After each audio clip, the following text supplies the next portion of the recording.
Hey everybody, this is Dr. Jeff Dolges, and this is your TMJ Technique of the Week.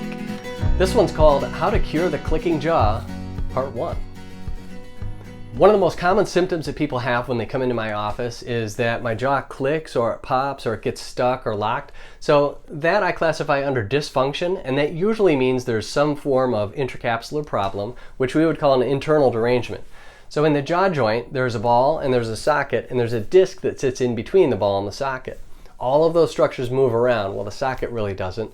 But as the ball moves around in the socket, as you open and close and chew, that disc has to alter its position and it has to stay in between the best that it can. Sometimes the jaw is put under a tremendous amount of force. Sometimes we clench our teeth. Sometimes there are traumatic injuries and accidents.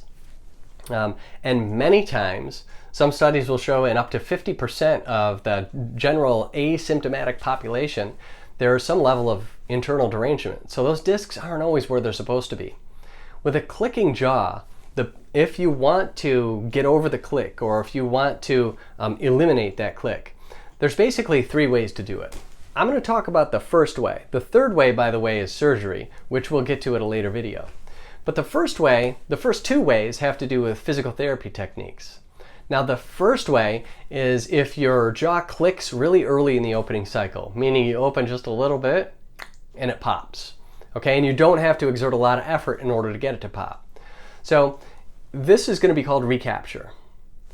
It's very controversial whether a human being can recapture a disc that's already been displaced or dislocated, but I'm going to show you how to help those structures adapt in a way where maybe the disc stays where it's supposed to most of the time.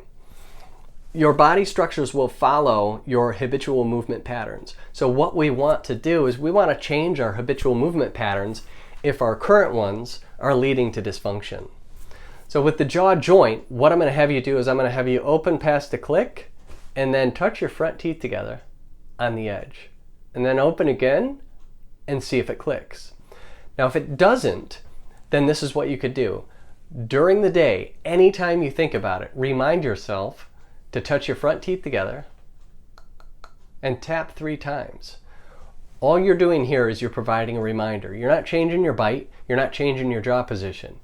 You're just putting a reminder there that you don't want that condyle going behind the disc. So open past the click, touch your front teeth together, tap, tap, tap, and let your teeth come apart, and then move on through your day.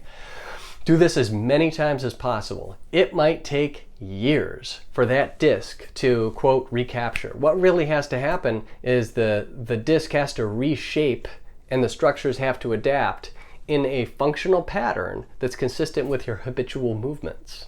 So this is going to take a long time. Recapture, by the way, the word recapture, if your jaw clicks, it's likely that your condyle recaptures the disc every single time you open your jaw. So recapture happens. It happens all the time.